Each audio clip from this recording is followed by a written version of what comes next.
Bonjour et bienvenue pour un nouveau numéro de Monde de Nerd. Alors aujourd'hui on s'intéresse à la stratégie commerciale et créative de la plus importante major du divertissement mondial. Non, ce n'est pas Squeezie, c'est Disney. Si vous ne venez pas de débarquer d'une autre planète, vous avez sûrement remarqué que la firme aux grandes oreilles adapte depuis une dizaine d'années tous ces grands classiques de l'animation en film live. Alors on va voir ensemble que c'était la seule stratégie possible pour exploiter cet immense catalogue sans s'aliéner les fans. Alors enfilez vos plus beaux serre-têtes Mickey et venez avec nous explorer un monde merveilleux et enchanteur, celui du capitalisme mondialisé, de la création artistique je veux dire. C'est parti!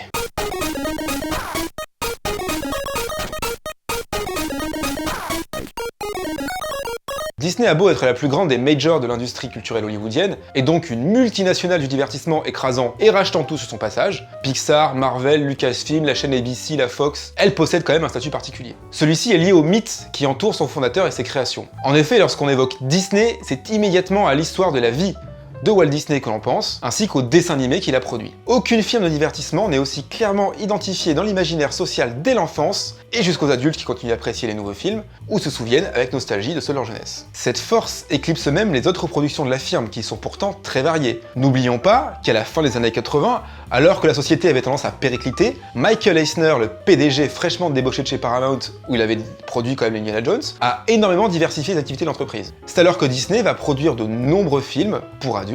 On peut citer par exemple ceux de Michael Bay, grâce à son association avec le producteur Jerry Bruckheimer, des films indépendants, grâce notamment au rachat de la firme Miramax des frères Weinstein. Du coup, oui, certains films de Tarantino appartiennent à Disney. Et Disney produit aussi des séries télévisées comme Lost.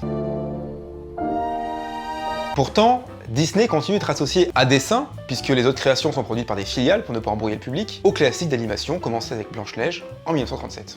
Et c'est bien cette identification très forte de la marque à certaines de ses productions et le poids de celles-ci dans l'imaginaire populaire qui explique la nouvelle stratégie de films live de Disney. Alors précisons d'abord que par live, on entend tourner par les acteurs réels dans des décors construits pour l'occasion. Alors ça n'empêche pas moult aux écrans verts et autres performances capture, la frontière est très faible de nos jours. Bien sûr, des films clairement estampillés Disney, ou en tout cas qui utilisent l'imaginaire propre à la marque, il y en a déjà un certain nombre. On peut penser aux grands classiques que sont 20 milieux sous les mers, avec Kirk Douglas.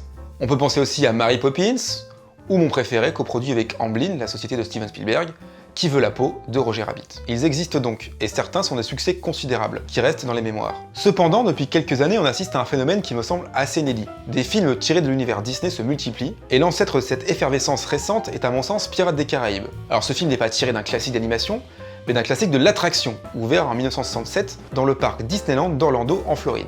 Il est malgré tout représentatif d'une volonté d'exploitation des créations de la firme sous la forme de films en prise de vue réelle. Son immense succès qui a relancé la carrière de Johnny Depp a même fait un retour que l'attraction originelle a été modifiée pour ressembler plus au monde de la franchise cinématographique. D'autres ont suivi, on peut citer par exemple Il était une fois, quasi remake de Blanche-Neige, Matinée de Cendrillon où une princesse de conte de fées est transportée dans le monde réel au milieu de New York, archétype de la mégalopole en décalage avec une jeune fille qui chante et qui parle d'oiseaux pendant qu'elle s'habille.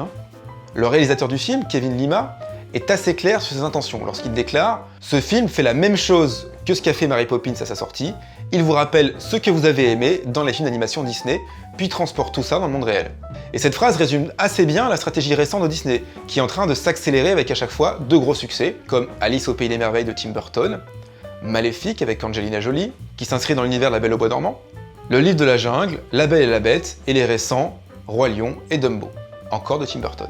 On peut aussi inscrire dans cette tendance la série Once Upon a Time, qui mélangeait monde réel et univers parallèle, peuplé de créatures magiques du monde de Disney et des contes de fées. Ce frottement et cette émergence du merveilleux dans la réalité quotidienne n'est pas un thème nouveau. On le retrouve dans tout le courant de la fantasy urbaine, dont l'auteur Neil Gaiman est le plus célèbre représentant, et des comics comme l'excellente série Fable, dont l'intrigue ressemble d'ailleurs fortement à celle de la série Once Upon a Time. Mais alors, comment expliquer cette tendance qui semble n'en être qu'à ses débuts? Elle tient justement au statut très particulier de Disney, à sa manière d'exploiter son catalogue et à l'espace qu'a trouvé son imaginaire auprès du grand public. Cette stratégie est alors un exemple typique de la complexité de l'interrelation entre les acteurs de la production culturelle et l'influence des conditions sociales et économiques de production sur la façon dont sont pensés les produits culturels et populaires.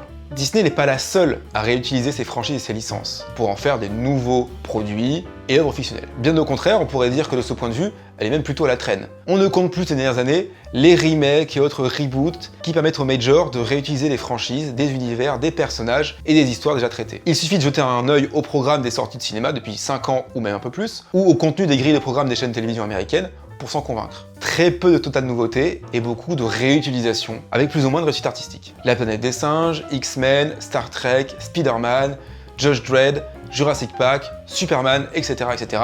La liste des films qui ont fait l'objet d'un remake ou d'un reboot est immense.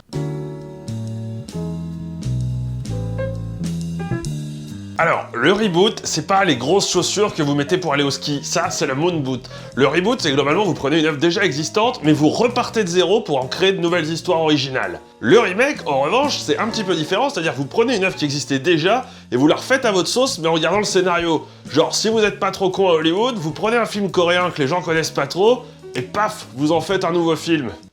Habile. Même chose pour les séries. Bates Motel reprend l'histoire de Psychose d'Hitchcock.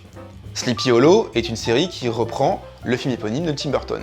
Et Fargo est tiré du chef-d'œuvre des frères Coen.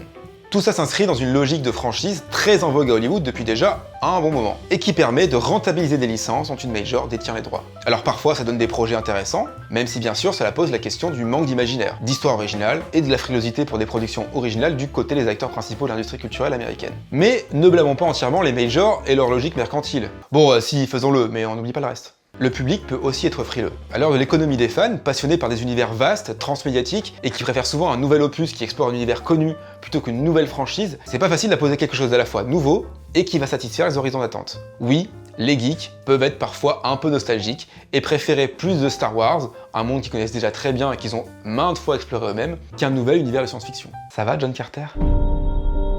Tout ça entre dans une économie complexe où des majors vont faire ce qu'elles savent faire le mieux, essayer de gagner de l'argent et de rentabiliser les franchises, et où des fans vont pendant ce temps-là critiquer le manque d'imagination des industries tout en préférant le dernier Transformers à un scénario original plutôt proche comme par exemple Pacific Rim. Vous me dégoûtez. Il faut ajouter que la culture populaire a toujours été à la fois cyclique et transformative, que ce soit du côté des publics ou des auteurs, dont les rôles sont d'ailleurs souvent échangés. Elle est cyclique parce que les mêmes histoires reviennent souvent, mais aussi transformative parce que, en étant appropriées par différentes personnes à différentes époques, dans différents contextes, ces histoires sont changées et ne sont finalement que des cadres connus pour des interprétations qui sont, elles, toujours nouvelles. Alors ça remonte à la culture orale, où un conte avait toujours plus ou moins la même trame globale, mais n'avait pas le même sens et les mêmes péripéties selon celui qui s'en empare, et plus tard selon les supports et ses spécificités. Oh, hello there, gentle viewers. Les remakes, c'est donc aussi vieux que le cinéma, et reprendre des histoires, c'est aussi vieux que les histoires. Malgré tout, pour revenir au propos du début, il y a clairement une accélération du recyclage, en termes de ratio d'œuvres originales et en termes du temps au bout duquel il est socialement acceptable qu'une réinterprétation soit faite. Alors 10 ans pour Spider-Man, c'est quand même un record. Cependant, Disney a un problème avec ce phénomène, ou en tout cas en ce qui concerne son catalogue de classiques d'animation. Lorsqu'elle possède les droits d'un film qui n'est pas dans son catalogue des classiques d'animation, elle ne se prive pas de faire des remakes. Par exemple, un remake de 20 milieux sous les mers est en préparation. Mais pour ses dessins animés, elle ne veut pas en faire de remake ni de reboot. Vous imaginez un remake de Cendrillon en dessin animé ? Bah non, moi non plus. Par contre, à Cendrillon, aujourd'hui, dans le contexte contemporain, avec des acteurs réels, pourquoi pas ? Ils l'ont d'ailleurs plus ou moins fait avec les téléfilms dessinés à Disney Channel. Ça, c'est lié au fait que la stratégie autour de ce catalogue a été de continuer à le faire vivre. Pour chacun des grands succès des films d'animation Disney, même les plus anciens, on peut encore trouver des jeux, des jouets, des attractions thématiques dans les parcs d'attractions et des ressorties vidéo savamment orchestrées. Disney est alors victime de son succès et du fait d'avoir été une firme avant-gardiste de toute la tendance actuelle vers la franchise, le produit dérivé et le déploiement transmédiatique des imaginaires. Les classiques ressortent régulièrement sur support vidéo, d'abord cassette VHS, puis DVD, puis Blu-ray, selon une politique de la rareté qui consiste à les sortir pour un temps court, comme un événement, puis de tarir la source avant une nouvelle sortie plusieurs années plus tard.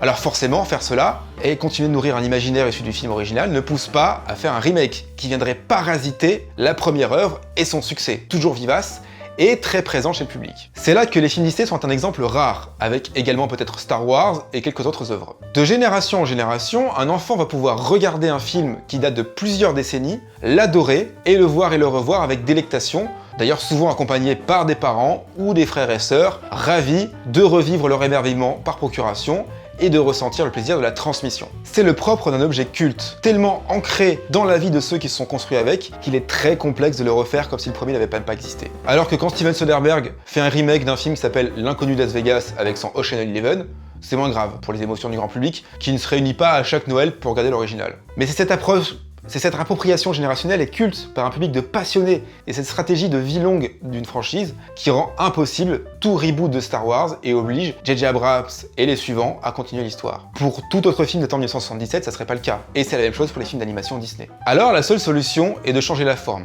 Comme cela, il s'agit plus d'une adaptation que d'un remake ou d'un reboot. Même si cela peut y ressembler beaucoup. Changer la forme ou bien le support n'est plus une trahison de l'œuvre et ne nuit plus à la vie de l'œuvre originale. Cela s'inscrit dans la circularité typique de la culture populaire. Les fans, qui ne veulent pas d'un retour vers elle d'une réinterprétation, peuvent beaucoup plus facilement l'ignorer et continuer à révérer leur objet de culte. Et avec le progrès des effets spéciaux, il devient de plus en plus facile d'adopter des univers de contes Disney sous forme de films. Ça permet à la fois de capitaliser sur des licences et les jouer, et de toucher un public d'adolescents qui aiment les blockbusters, mais qui a grandi avec les classiques. La contrainte que la Major s'est imposée à elle-même en instillant durablement des films d'animation dans l'imaginaire collectif, et qui rend impossible toute réinterprétation sous la même forme, la pousse à trouver cette manière détournée d'y revenir.